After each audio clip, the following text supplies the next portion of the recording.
નો subject કયો? જ્ઞાન. યજુર્વેદ કર્મ, સામવેદ ઉપાસના, અથર્વવેદ વિજ્ઞાન. જી, તો આપણે શરૂઆતથી જ વાત કરીએ અને બધા દર્શકોને પણ જાણવું હશે કે વેદની ઉત્પત્તિ જી ક્યારે થઈ અને કેવી રીતે થઈ. હવે એમ આપણે આપણા ધર્મની જ્યારે વાત કરીએ તો આપણા ધર્મની શરૂઆત ક્યારે થઈ? ઓલમોસ્ટ 2 અબજ વર્ષ, એક્ઝેક્ટ કહું તો 1,96,08,53,125 વર્ષ અત્યારે ચાલે છે. કે જે એક વખત વેદને સાંભળે અને એને કંઠસ્થ થઈ જાય. વેદની અંદરમાં કોઈ ભેળસેળ એટલા માટે નથી થઈ શકી, વેદ એ સિદ્ધાંતની વાત કરે છે. વેદની અંદરમાં કોઈ સ્ટોરી નથી. બધાને એક પ્રશ્ન સહજ થાય કે પ્રમાણ. હવે આપણે બધા થોડા પ્રમાણ માંગતા શીખીએ છીએ. જી. અભ્યાસ હોય કે ના હોય પણ પ્રમાણ માંગતા હોઈએ છીએ. તો આનો ક્યાંય ઉલ્લેખ કે પ્રમાણ કે કંઈ મળી આવે છે વેદમાં કે કોઈ રીતે? એ દેવાંગભાઈ, એમાં 6 અંગ હવે આવે છે. એ ચારે ચાર વેદના 6 અંગ બતાવ્યા છે.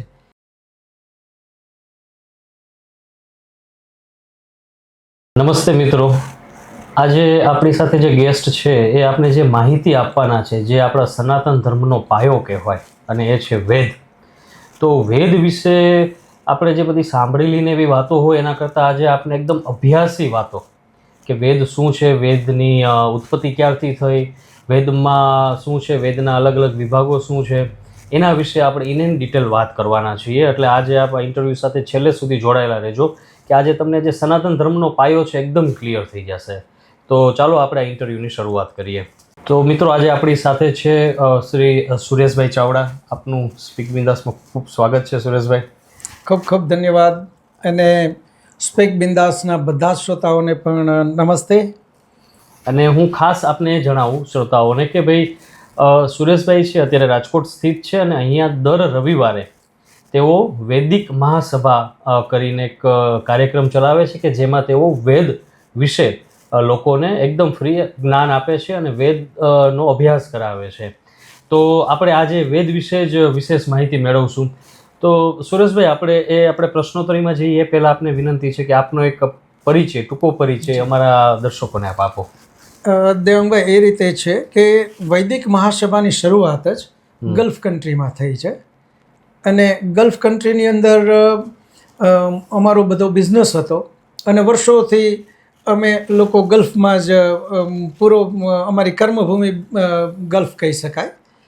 હવે ત્યાં અમે લોકોએ એવું વિચાર્યું કે ભાઈ અહીંયા વિદેશમાં રહીને આપણા ગ્રંથોનું, આપણા ધર્મનો પ્રચાર પ્રસાર અને આપણે એ લોકો પરિવાર એમની સાથે કઈ રીતે જોડાઈ રહીએ.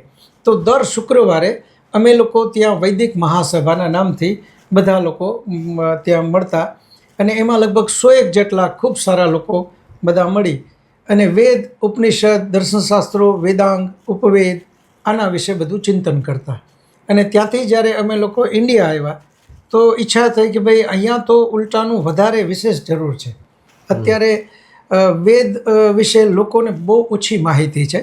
એટલે વેદ માટે થઈ અને એનો પ્રચાર પ્રસાર થાય, લોકો સુધી વૈદિક જ્ઞાન પહોંચે, એટલા માટે દર રવિવારે સવારે 10 થી 11 વૈદિક મહાસભાના નેજા નીચે અમે લોકો વેદ અધ્યયન કરવા અહીંયા બી લગભગ 100 જેટલા લોકો દર રવિવારે મળીએ છીએ અને વેદ વિશે ચિંતન મનન એના માટે કરીએ છીએ. જી બિલકુલ. જેમ મને પણ ઉત્કંઠા છે કે જાણીએ કે વેદની ઉત્પત્તિ કેવી રીતના થઈ, પણ એ મારા પ્રશ્ન થોડીક વાર હું જાળવી રાખી અને પહેલાં આપને હું એ પૂછવા માગું છું કે આપ સંસારી છો અને આપે વેદનો અભ્યાસ કરેલો છે. જી. તો એ યાત્રા વિશે આપ થોડું જણાવો કે આપને વેદના અભ્યાસમાં રુચિ કેવી રીતના થઈ અને આખી યાત્રા કેવી હતી? એના માટે દેવાંગભાઈ એ રીતે છે કે મારા બાપુજી યાની મારા ફાધર, મારા બાપુજી એમણે ક્યારેય વેદ જોયા નહોતા, પણ એમનું જીવન પ્યોર વૈદિક હતું. એ વૈદિક નિયમ અને વેદના આજ્ઞા મુજબ જ જીવન જીવતા હતા. એટલી હદ સુધી કે એ રાષ્ટ્ર અને ધર્મને એક સમજતા, એક સિક્કાની બંને બાજુ છે. તો જ્યારે આઝાદી વખતે જુનાગઢ નવાબે પોતાને પાકિસ્તાનમાં જ્યારે ભેળવવાની વાત કરી તો એવા વખતે આપણા લોખંડી પુરુષ સરદાર વલ્લભભાઈ પટેલે ત્યાં એક જે મુવમેન્ટ ચલાવી અને એમાં એ મુવમેન્ટને આપણે આરજી હકુમત કહીએ છીએ. જી. એ આરજી હકુમતમાં મિલિટરીને મોકલી અને એ મિલિટરી જ્યારે અમારું ગામ જે મૂળ ગામ છે ચૌટા, એ જુનાગઢ જિલ્લાનું છે. મિલિટરી જ્યારે સમરદાસ ગાંધીજીને મોકલા આગેવાની નીચે, એમને ત્યાં મારા બાપુજીએ રોક્યા, આખી મિલિટરીને બધાનું ત્યાં જમણવાર કર્યો અને ત્યાર પછી એ મારા બાપુજી સમરદાસ ગાંધીજી સાથે જુનાગઢ ગયા અને એ આરજી હકુમતના પોતે પણ સાક્ષી રહ્યા.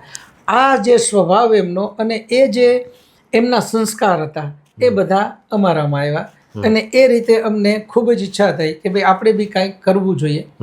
અને વિદેશમાં અમને એક બેનિફિટ એ થયો કે અહીંયાથી જ્યારે વિદ્વાનો આવતા તો એ વિદ્વાનોને મળવા માટે અમને ખૂબ સરળતાથી મળાતું. જે વિદ્વાનોને અહીંયા ભારતમાં ખૂબ મળવા માટે લાઈન લાગી હોય પણ ત્યાં અમને સહેલાઈથી મળતા, તો એમનો ખૂબ લાભ મળ્યો અને એ વેદનું અધ્યયન ત્યાં ચાલુ થયું. એમાં વર્ષો પહેલાં એક પુસ્તક ઉપનિષદ પ્રકાશ નામનું પુસ્તક છે અને એ ઉપનિષદ પ્રકાશ પુસ્તક સત્યવ્રત સિદ્ધાંત અલંકારજી એમનું લખેલું છે, જે 11 ઉપનિષદનું હિન્દીમાં ટ્રાન્સલેશન એમણે કર્યું. અને એ સત્યવ્રત સિદ્ધાંત અલંકારજી એટલે અત્યારે જેમ આપણા ટોપ 10 ઇન્ડસ્ટ્રીયલિસ્ટ ઇન્ડિયાના કહેવાય, એ જે તે સમયના એ પણ ખૂબ મોટા ઇન્ડસ્ટ્રીયલિસ્ટ હતા અને એ મર્ફી રેડિયો, નેશનલ બેટરી એમના એ માલિક. એમને એમ લાગ્યું કે ભાઈ મારે આ બધું જ છોડી અને મારા આધ્યાત્મિક જીવનમાં ખૂબ પ્રગતિ કરવી જોઈએ અને એમણે પોતાનો બધો જ બિઝનેસ એમના ભાઈને સોંપી અને એ પોતે ગુરુકુલ કાંગડીમાં વેદ અભ્યાસ કરવા ગયા.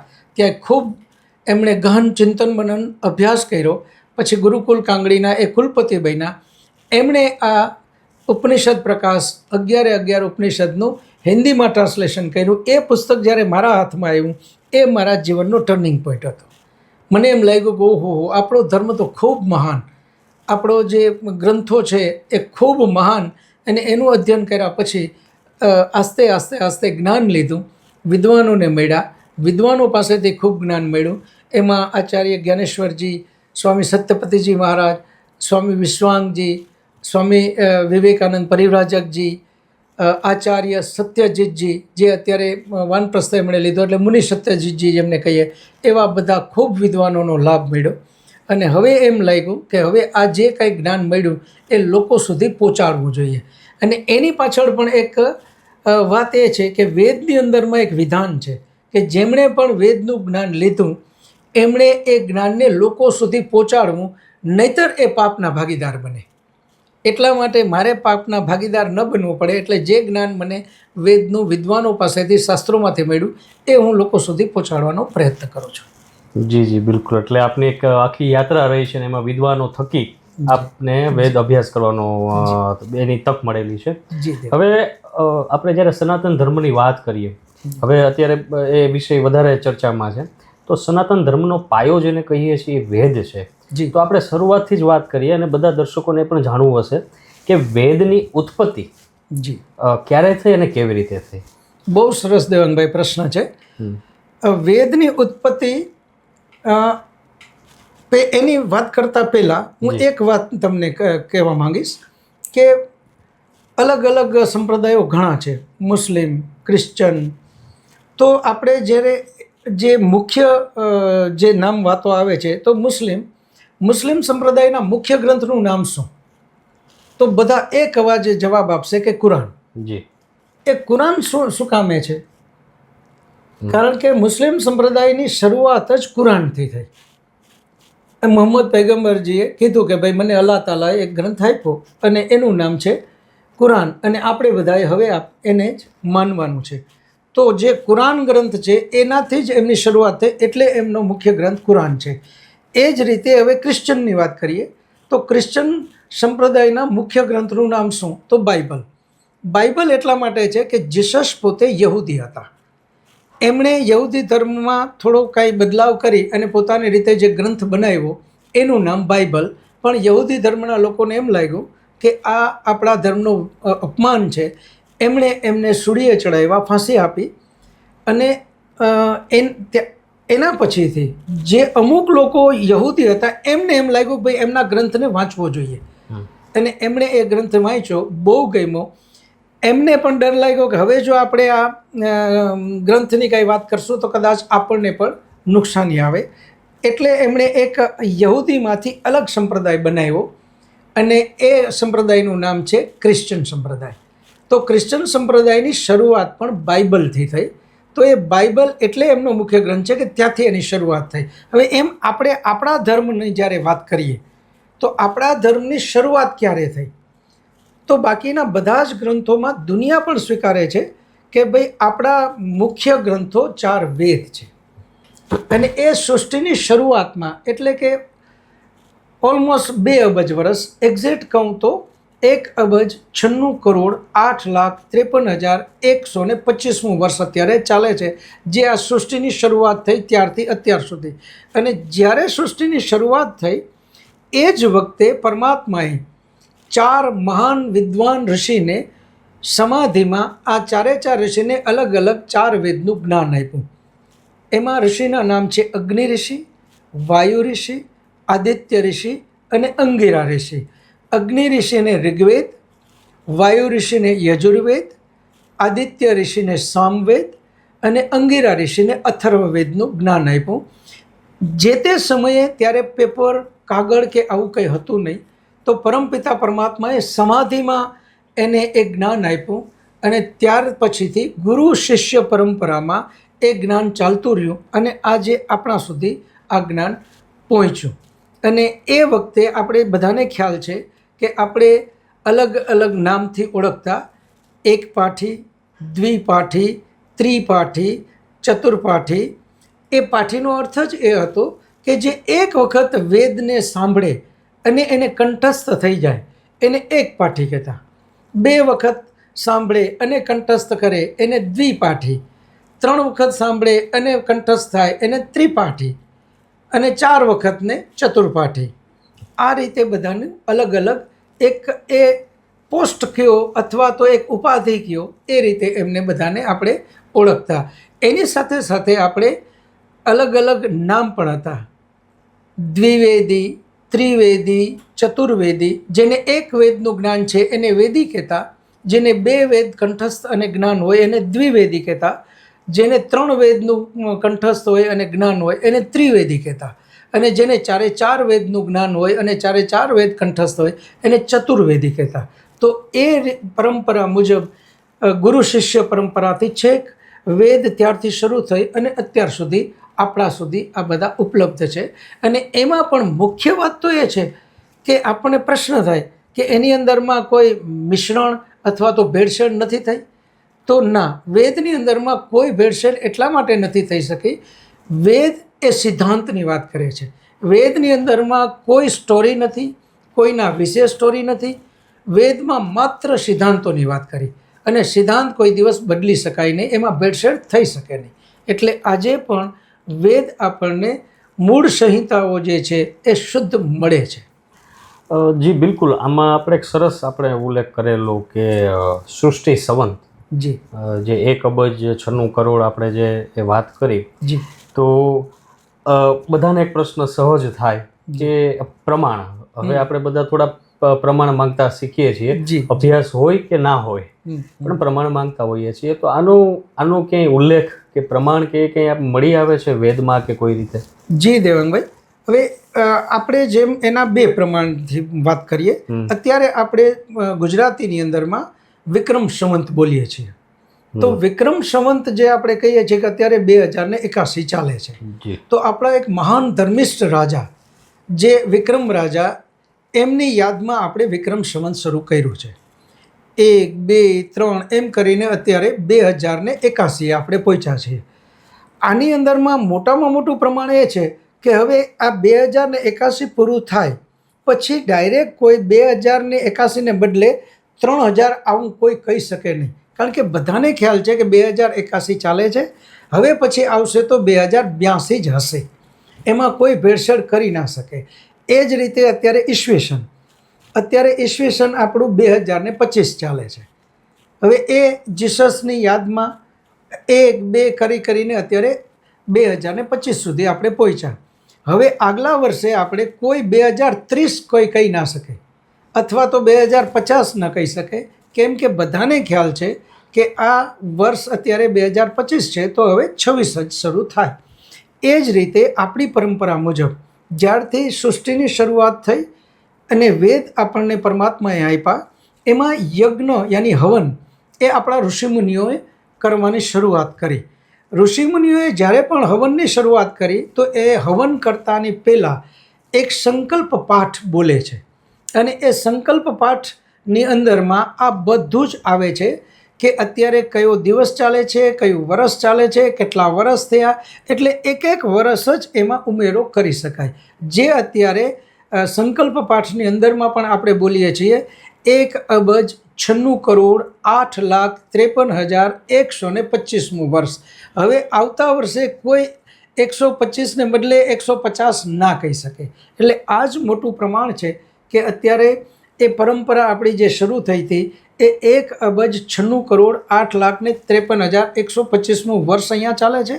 આપણા સાયન્ટિસ્ટોએ શરૂઆતમાં અમુક વર્ષો પહેલાં આનો વિરોધ પણ કરેલો હતો કે ભાઈ આટલા બધા વર્ષ તો હોય નહીં, સૃષ્ટિને તો હજી લાખો વર્ષ જ થયા છે, તો આ 1,96,00,00,000 કઈ રીતે કહીએ.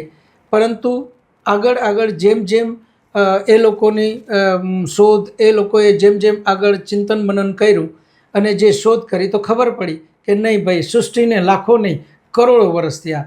એમ કરતાં કરતાં આજે એ લોકો પણ સ્વીકારે છે કે નહીં, આ વેદની વાત સાચી છે અને ઓલમોસ્ટ 2 અબજ વર્ષ આ સૃષ્ટિને થયા છે. તો એ પણ આપણે એકદમ ઓથેન્ટિક કહી શકીએ અને એ પરંપરા આજે પણ ચાલે જ છે, જેને આપણે સંકલ્પ પાઠ કહીએ છીએ. જી બિલકુલ. એટલે વિજ્ઞાનની વાત કરી તો એ પથ્થરની ઉંમર છે, જી જી ને વૃક્ષની ઉંમર છે ને એની ઉંમર શોધતા હવે આપણે કીધું કરોડો અબજો વર્ષો સુધી પહોંચેલા છે. બિલકુલ. હવે આપણી પાસેથી એ સમજવું છે કે આ જે 4 વેદ છે, ચારેય વેદના અલગ અલગ નામ છે, જી તો એનું નામનો અર્થ શું છે અને ચારેય વેદ એની દરેક વેદની અંદર શું શું છે, કે ભાઈ યજુર્વેદમાં શું છે, ઋગ્વેદમાં શું છે, એનું તમારી પાસે થોડું સમજવું છે. બહુ સરસ દેવાંગભાઈ. તો વેદનો એક આખો સિલેબસ હું આપને કહી દઉં. જી. પહેલાં તો 4 વેદ: ઋગ્વેદ, યજુર્વેદ, સામવેદ અને અથર્વવેદ. એની સામે એક આપણે શ્રોતાઓને પણ ખ્યાલ આવે એટલે અગર પેન અને નોટબુક લ્યો તો એક કોઠો બનાવી શકશો તમે. એમાં 4 ક્રમમાં જ લખજો: ઋગ્વેદ, યજુર્વેદ, સામવેદ, અથર્વવેદ. એની સામે 4 ઋષિમુનિના નામ લખશું: ઋગ્વેદ અગ્નિ ઋષિ, યજુર્વેદ વાયુ ઋષિ, સામવેદ આદિત્ય ઋષિ અને અથર્વવેદ અંગિરા ઋષિ. એ 4 ઋષિમુનિ એમને આ 4 વેદનું જ્ઞાન આપ્યું. હવે પ્રશ્ન અહીંયા એ પણ આવશે કે આ 4 ઋષિને જ જ્ઞાન શું કામે આપ્યું? આ 4 પરમાત્માએ આ 4 ઋષિ સિવાય કોઈને કેમ પસંદ ના કર્યા? તો એનો જવાબ એ છે કે અત્યારે સમજો કે આ જ ક્ષણે આ સૃષ્ટિનો પ્રલય થાય તો અત્યારે એવા કેટલા બધા મનુષ્યો છે જે અલગ અલગ કેટેગરીમાં છે. પરમાત્મા ન્યાયકારી છે. પરમાત્માનો કોઈ દિવસ ન્યાય ક્યાંય અલગ અલગ હોઈ ના શકે. કર્મનું ફળ આપવું એ એમનો ન્યાય છે. તો અત્યારે અગર પ્રલય થાય તો મહાન વિદ્વાન લોકો પણ આજે આ બ્રહ્માંડમાં છે, આ પૃથ્વી ઉપર છે. થોડા એના કરતાં નીચલી કે કક્ષામાં એવા વિદ્વાનો છે, એના કરતાં ઓછા એવા પણ વિદ્વાનો છે. એમ કરતાં સામાન્ય માણસો પણ છે, એના કરતાં નબળા માણસો છે, કુકર્મ કરવાવાળા માણસો છે, રાક્ષસ વૃત્તિના પણ માણસો આજે છે. એ બધા જ અહીંયા છે. ગાય છે, કૂતરા છે, ઘોડા છે, બકરી છે, બિલાડી છે, આ અલગ અલગ અસંખ્યો બાકીના બધા જીવો છે. આ જ ક્ષણે અગર પ્રલય થાય તો એ બધા જ આત્માઓ પરમાત્માની પાસે જાય અને એમની પાસે સ્ટોકમાં રહે. જ્યારે આ સૃષ્ટિની શરૂઆત કરી ત્યારે ફરી પાછા એ આત્માઓને એમની કેટેગરી પ્રમાણે જ એમને શરીર એ આપે છે. તો અત્યારના જે 4 મહાન ઋષિમુનિ છે જેમને વેદ કંઠસ્થ છે, એવા ઋષિમુનિને જ્યારે સૃષ્ટિની શરૂઆત કરે ત્યારે એમણે પસંદ કર્યા.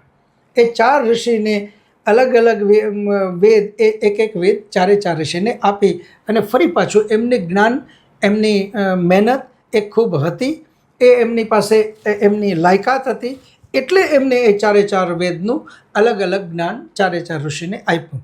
અને એ રીતે ગુરુ પરંપરા એમને પૂર્વે આ બધા સંસ્કાર હતા, એમણે ખૂબ આનું અધ્યયન કરેલું હતું. એટલે પરમાત્માએ એમને સમાધિમાં જ્યારે વેદનું જ્ઞાન આપ્યું તો તરત જ એણે કંઠસ્થ થઈ ગયું. અને એ રીતે આપણને આ ચારે ચાર વેદ ઋષિમુનિઓ દ્વારા મળ્યા.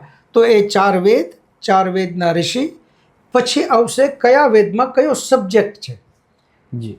તો ઋગ્વેદ જે છે એ છે જ્ઞાનનો વેદ. ઋગ્વેદનો સબ્જેક્ટ કયો? જ્ઞાન.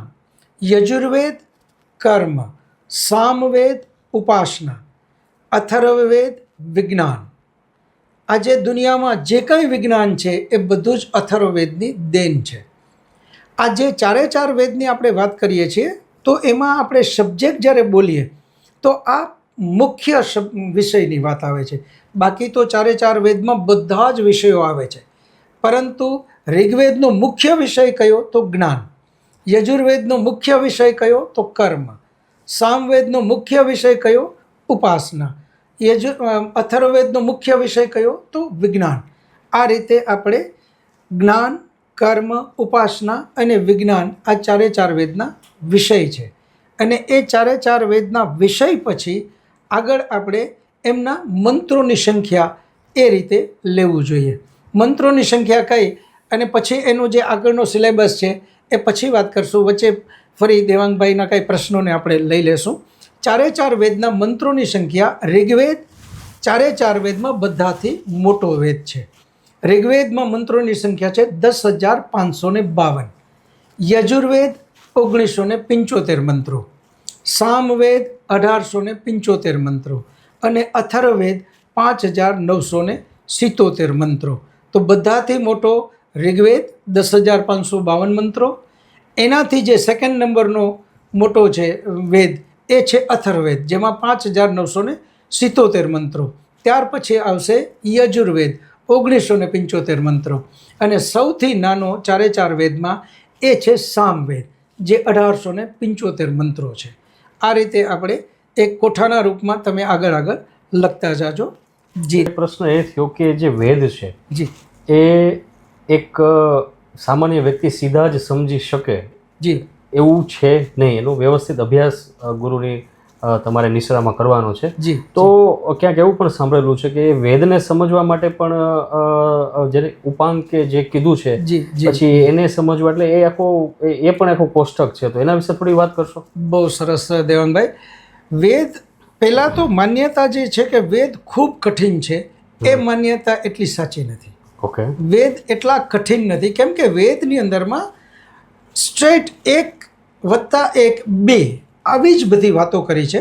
જ્યાં કોઈ કઠિનાઈ આવે એટલું કોઈ પેલું નથી. પરંતુ હા, એટલું ખરું કે એને સાચી રીતે સંસ્કૃતમાં છે એટલે સમજવા માટે એના પછી આગળના ગ્રંથો આપ્યા.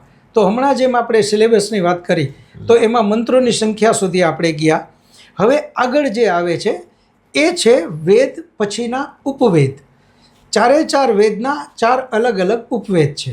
તો ઋગ્વેદ એનો ઉપવેદ આયુર્વેદ, યજુર્વેદ એનો ઉપવેદ ધનુર્વેદ, સામવેદ એનો ઉપવેદ ગંધર્વવેદ અને અથર્વવેદ એનો ઉપવેદ છે અર્થવેદ. હવે અહીંયા જુઓ, આપણને સમજવા અને સહેલાઈથી યાદ રહે એટલા માટે એક તમને વાત કરું કે આપણા મનુષ્યના આત્માથી નજીકમાં નજીક વસ્તુ કઈ? તો એનું શરીર, જે આત્માનું સાધન છે. એટલે આપણા વિદ્વાનોએ અને પરમાત્માએ કીધું કે હે આત્મા, તારું જે સાધન છે એને તું ખૂબ મજબૂત અને ખૂબ સારી રીતે એની સંભાળ કર. તો પહેલો જ વેદ જ્ઞાનનો. તો જ્ઞાન કોના માટે હોવું જોઈએ? તો પોતાના શરીર માટે. આપણામાં ગુજરાતીમાં કહેવત છે, પહેલું સુખ તે જાતે નર્યા. જો શરીર સ્વસ્થ છે તો બધા જ સુખને માણી શકાશે, બધો જ આનંદ લઈ શકાશે, પરમાત્માની ઉપાસના પણ સારી રીતે કરી શકાશે. અને એટલે જ આપણે જ્યારે યજ્ઞની શરૂઆત કરીએ ત્યારે 3 આચમન લઈએ છીએ. એ આચમન માનસિક શાંતિ માટે છે. અને ત્યાર પછી અંગ સ્પર્શ કરીએ છીએ. ડાબા હાથમાં જલ લઈ જમણા હાથની કનિષ્ક અને મધ્યની અંગુલીથી આપણે આપણા આખા શરીરના અંગોને સ્પર્શ કરીએ છીએ. અને એનું કારણ એ છે કે આપણું શરીર બલિષ્ઠ પરમાત્મા પાસે માંગણી કરીએ છીએ કે હે પરમાત્મા, હું કોઈ દિવસ રોગી ન બનું. હે પરમાત્મા, મારા બધા જ અંગ ખૂબ સારા રહે, આવી કામના કરે. એટલા માટે આપણો ઋગ્વેદ એનો પહેલો જ એમનો સબ્જેક્ટ છે એ જ્ઞાન, અને એનો ઉપવેદ આપ્યો આયુર્વેદ, જે આપણા માટે ખૂબ જરૂરી છે. અને એટલા માટે જ એ બધાથી મોટો પણ છે. ચારે ચાર વેદમાં બધાથી મોટો ઋગ્વેદ, જેનો વિષય જ આયુર્વેદ છે. ત્યાર પછી છે યજુર્વેદ, એમનો વિષય કર્મ અને એનો ઉપવેદ ધનુર્વેદ, કારણ કે કર્મ જે છે એ ધનુરની સાથે સંકળાયેલું છે.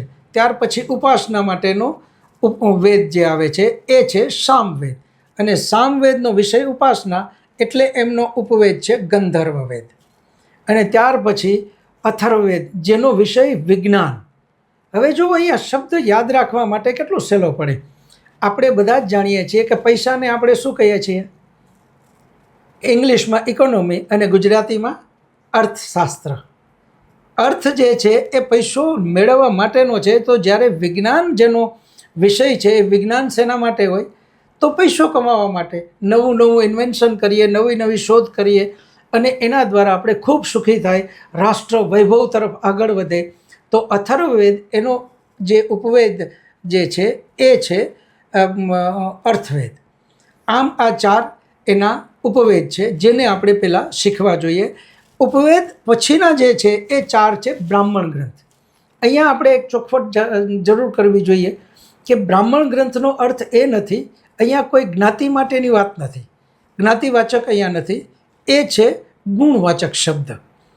વેદની અંદરમાં બ્રાહ્મણ એને કીધું, બ્રહ્મમ જાનાતિ ઇતિ બ્રાહ્મણ, જેને આત્માનું જ્ઞાન, પરમાત્માનું જ્ઞાન અને પ્રકૃતિનું જેને જ્ઞાન છે એને બ્રાહ્મણ કહેવાય. તો આપણા ઋષિમુનિઓએ અને બ્રાહ્મણ ગ્રંથોને આરણ્યક ગ્રંથ પણ કીધા. આપણા ઋષિમુનિઓ ચારે ચાર વેદનું ચિંતન મનન જંગલમાં રહી અને કર્યું, અને પછી જે ગ્રંથ બનાવ્યા, તો એમાં પણ ચાર વેદ એના અલગ અલગ ચાર બ્રાહ્મણ ગ્રંથ છે. ઋગ્વેદ એનો બ્રાહ્મણ ગ્રંથ ઐતરીય બ્રાહ્મણ ગ્રંથ, યજુર્વેદ શતપથ બ્રાહ્મણ ગ્રંથ, સામવેદ તંડેય બ્રાહ્મણ ગ્રંથ, અને અથર્વવેદ ગોપથ બ્રાહ્મણ ગ્રંથ. અહીંયા પણ તમે જુઓ કે છેલ્લો જે વેદ છે અથર્વવેદ, એનો બ્રાહ્મણ ગ્રંથ ગોપથ. યાદ રાખવા પૂરતું જો તમને એક ટીપ આપું છું કે અથર્વવેદનો ગોપથ શું કામે? ગો એટલે ગાય, ગો એટલે ઇન્દ્રિય. જ્યારે આપણા અત્યારે જે પ્રમાણ છે વૈભવનો એ છે પૈસો, પરંતુ એક જમાનો હતો જ્યારે વૈભવનું પ્રમાણ જ ગાય હતી, કે આમની પાસે 1,00,000 ગાય, 1,000 ગાય, 100 ગાય, એ પ્રમાણે એમનો વૈભવની વાત હતી. તો ત્યારે પણ પૈસાની જ મુખ્યતા એની અંદરમાં છુપાયેલી છે. તો અથર્વવેદ એમનો બ્રાહ્મણ ગ્રંથ ગોપથ બ્રાહ્મણ ગ્રંથ, અને આ ચાર એમના બ્રાહ્મણ ગ્રંથ છે. ત્યાર બ્રાહ્મણ ગ્રંથ પછી જે વાત આવે છે એ છે 6 એના અંગ. એ દેવાંગભાઈ એમાં 6 અંગ હવે આવે છે. એ ચારે ચાર વેદના 6 અંગ બતાવ્યા છે: શિક્ષા, કલ્પ, નિરુક્ત, જ્યોતિષ, છંદ અને વ્યાકરણ. આપણા ઋષિમુનિઓએ એવું કીધું કે જો ચારે ચાર વેદને બરાબર સમજવા છે તો એના 6 અંગનું પહેલાં અધ્યયન કરવું પડશે, અને એ 6 અંગનું અધ્યયન કરે એમને ચારે ચાર વેદ ખૂબ સારી રીતે સમજી શકે. શિક્ષા, કલ્પ, નિરુક્ત, જ્યોતિષ, છંદ અને વ્યાકરણ. તો અહીંયા બી એક શબ્દ આપણા બધાથી પરિચિત છે, અને એ શબ્દ છે જ્યોતિષ. તો જ્યોતિષ જે શબ્દ અહીંયા જે આપણા માટે પરિચિત છે, આપણે જેનાથી પરિચિત છીએ એ છે આપણું ફલિત જ્યોતિષ. મોટાભાગના લોકો આપણે ફલિત જ્યોતિષથી પરિચિત છીએ, પરંતુ વેદનું જે અંગ બતાવ્યું છે જે જ્યોતિષ, એ અહીંયા ફલિત જ્યોતિષ માટેની વાત નથી કરતો. એ જે વાત કરે છે એક છે ખગોળશાસ્ત્ર, ભૂગોળશાસ્ત્ર અને ગણિતશાસ્ત્ર. એ ત્રણના મહાન વિદ્વાન હોય, અને એ ત્રણ વિષયના નિષ્ણાત ભવિષ્યવાણી કરે કે હવે કેવી ગરમી પડશે, કેવી ઠંડી પડશે, અમાવસ ક્યારે છે, એકમ ક્યારે છે, બીજ ક્યારે છે, વરસાદ કેવો આવશે, વાવાઝોડું ક્યારે આવશે, અર્થક્વેક ક્યારે આવશે, આ જે ભવિષ્યવાણી કરે છે એના માટેનું ત્યાં શાસ્ત્રનું નામ છે જ્યોતિષશાસ્ત્ર. તો એ 6 જે અંગ છે એમાંનું જ એક જ્યોતિષશાસ્ત્ર છે. શિક્ષા, કલ્પ, નિરુક્ત, જ્યોતિષ, છંદ અને વ્યાકરણ, એ ચારે ચાર વેદના 6 અંગ છે. અને એના પછી જે આવે છે એ અંગ, જેમ કે આ શરીરનું અંગ શું, તો હાથ. હવે હાથ પછીનું આગળનું જે વાત આવે છે એ ઉપાંગની વાત આવે છે. જેમ કે આંગળા, તો આ આંગળાને આ શરીરના ઉપાંગ કહેવાય. એમ વેદના 6 અંગ કીધા, એના પછી હવે 6 ઉપાંગની વાત કરે છે, જેને આપણે દર્શનશાસ્ત્ર કહીએ છીએ. 6 દર્શન, 6 દર્શન આપણે જે બોલીએ છીએ એ 6 દર્શનશાસ્ત્રને વેદના ઉપાંગ કીધા છે. જેમાં યોગ દર્શન, સાંખ્ય દર્શન, ન્યાય દર્શન, વૈશેષિક દર્શન, મીમાંસા દર્શન અને વેદાંત દર્શન, આ 6 દર્શનશાસ્ત્રો છે. જે 6 દર્શનશાસ્ત્રોમાં બેના જોડા કીધા છે. યોગ અને સાંખ્યનું જોડું, ન્યાય અને વૈશેષિકનું જોડું, મીમાંસા અને વેદાંતનું જોડું. આ જોડા એટલા માટે કીધા કે એની અંદરમાં જે આપણા ઋષિમુનિઓએ ગ્રંથોની રચના કરી એ બધાનો વિષય એક છે. જેમ કે યોગ દર્શન અને સાંખ્ય દર્શન એ આપણે સમાધિ સુધી કેમ પહોંચવું એની બધી વાત કરે છે. અને બંનેનો વિષય એક જ છે, સમાધિ. યોગ દર્શન આપણા મહાન ઋષિ પતંજલિ ઋષિએ સમાધિ સુધી પહોંચવા માટેની પ્રેક્ટિકલ બધી વાતો કરી, એ યોગ દર્શનમાં કરી. એ જ રીતે આપણા મહાન ઋષિ કપિલ ઋષિએ સાંખ્ય દર્શનમાં સમાધિ સુધી પહોંચવાની બધી જ થિયરીની વાત કરી. તો યોગ દર્શન એ પ્રેક્ટિકલ સમાધિની વાત કરે છે અને કપિલ ઋષિનું સાંખ્ય દર્શન એ સમાધિ માટેની થિયરીની વાત કરે છે. એના પછી જે 2 જોડું આવે છે એ છે ન્યાય દર્શન અને વૈશેષિક દર્શન. ન્યાય શબ્દ ઉપરથી જ આપણને ખ્યાલ આવશે કે કઈ બાબતની અંદરમાં કોઈ પણ વાતમાં ન્યાય કરવો. તો જ્યારે કોઈ પણ વાત આવે, આ સાચું કે આ સાચું, આમ કરવું જોઈએ કે આમ કરવું જોઈએ, આ ખાવું જોઈએ કે આ ખાવું જોઈએ, આમ જીવવું જોઈએ કે આમ જીવવું જોઈએ, જ્યારે 2 વસ્તુનું આવે ત્યારે આપણે ન્યાયની વાત કરવી પડે. અને એ જે ન્યાયની વાત કરવી હોય તો એ બધું જ ન્યાય દર્શનમાં આપણા મહાન ઋષિ ગૌતમ ઋષિજીએ એ બધી વાતને ન્યાય દર્શનમાં કરી. અને એવી જ બિલકુલ સમાન વાતો આપણા મહાન ઋષિ કણાદ ઋષિએ વૈશેષિક દર્શનમાં વાતો કરી. એટલા માટે એ બંનેનો વિષય પણ સમાન છે, એટલે એને એક જોડું કીધું. ન્યાય દર્શન અને વૈશેષિક દર્શન, ગૌતમ ઋષિ અને કણાદ ઋષિ. એના પછીનું જે છેલ્લું જોડું જે છે, ત્રીજું, એ છે મીમાંસા દર્શન અને વેદાંત દર્શન. પરમપિતા પરમાત્મા માટેની જેટલી બધી વાતો છે, 4 વેદનું ગહન અધ્યયન કરી અને જૈમિની ઋષિએ એના માટેનું એક શાસ્ત્ર બનાવ્યું જેનું નામ છે મીમાંસા દર્શન.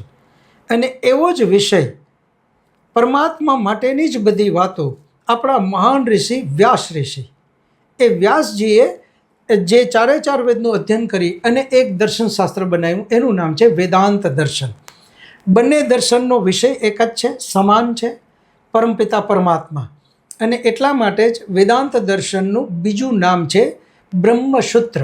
કારણ કે એમાં જેટલા સૂત્રો લખ્યા છે એ બધા પરમાત્મા માટેના જ સૂત્રો લખ્યા છે, પરમાત્માની જ વાતો છે. એટલા માટે એને બ્રહ્મસૂત્ર કીધું. અને વેદાંત દર્શનનું ત્રીજું નામ છે ઉત્તર મીમાંસા. એ ઉત્તર મીમાંસા એટલા માટે છે કે જે જૈમિની ઋષિએ જે બનાવ્યું એ છે મીમાંસા દર્શન, એને પૂર્વ મીમાંસા કહે છે.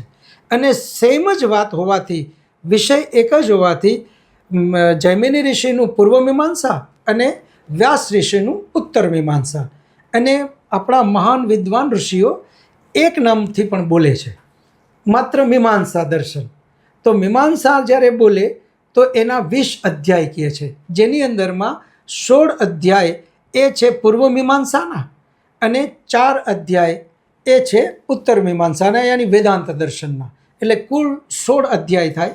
તો આમ જ્યારે આપણે વેદની જ્યારે વાતો કરીએ તો સિલેબસ આગળ જતો જાય અને છેક દર્શનશાસ્ત્રો 6 આવ્યા, એના 6 ઋષિમુનિઓ આવ્યા.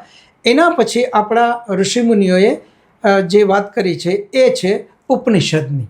અને એ અત્યારની ભાષામાં કહીએ તો અસંખ્ય ઉપનિષદ પણ આવ્યા, લગભગ 150, 200, કોઈ કે 250.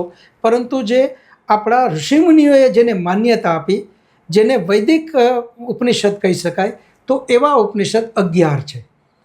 ઈશો ઉપનિષદ મુખ્ય, પછી આવે છે કેનો ઉપનિષદ, કઠો ઉપનિષદ, પ્રશ્ન ઉપનિષદ, મુંડકો ઉપનિષદ, માંડુક્ય ઉપનિષદ, ઐતરીય ઉપનિષદ, તૈતરીય ઉપનિષદ, શ્વેતાશ્વતરો ઉપનિષદ, બૃહદારણ્યક ઉપનિષદ અને છાંદોગ્ય ઉપનિષદ. આ 11 આપણા ઉપનિષદ છે.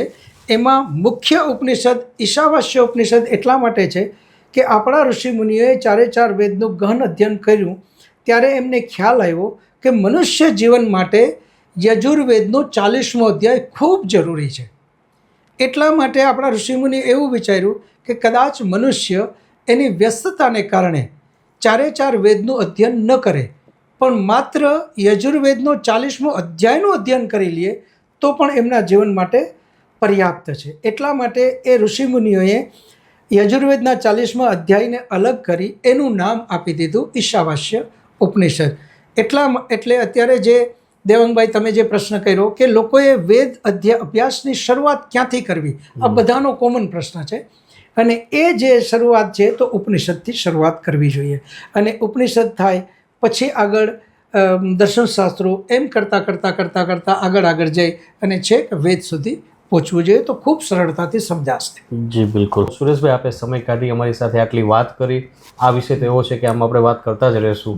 બરાબર છે. તો આપનો ખૂબ ખૂબ આભાર, અને ફરીથી પાછા આપણે કોઈ વિષય સાથે આપણે મળીશું. ખૂબ ખૂબ દેવાંગભાઈ, તમારો પણ ખૂબ ધન્યવાદ. અને જેટલા શ્રોતાજન છે એમનો પણ ખૂબ ખૂબ ધન્યવાદ. અને બધાને હું એક નિમંત્રણ પણ આપું કે દર રવિવારે અહીંયા અમારા ઘરે જ સવારે 10 થી 11 વેદ ઉપર અધ્યયન કરવા માટે લગભગ 80 થી 100 જેટલા લોકો બધા જ મળીએ છીએ. આપ પણ બધા આવો. વેદ વિશે ખૂબ સારું જ્ઞાન. અને એના માટે એક યુટ્યુબ ચેનલ ઉપર પણ આ દરેક શૃંખલાને અમે મૂકીએ છીએ. એ યુટ્યુબ ચેનલને પણ આપ જુઓ. વૈદિક મહાસભા રાજકોટ લખશો તો યુટ્યુબ ઉપર પણ આ બધા જ આવશે. બધાનો ખૂબ ખૂબ ધન્યવાદ. નમસ્તે. બિલકુલ. હું પણ એ કહું છું, યુટ્યુબની ચેનલ આપ નીચે ડિસ્ક્રિપ્શનમાં પણ જોઈ શકશો. એડ્રેસ પણ આમાં આપેલું છે કે જ્યાં વૈદિક મહાસભા દર રવિવારે 10 થી 11 થાય છે. એટલે આપ બિલકુલ ત્યાં જઈ શકો છો. Thank you. ધન્યવાદ.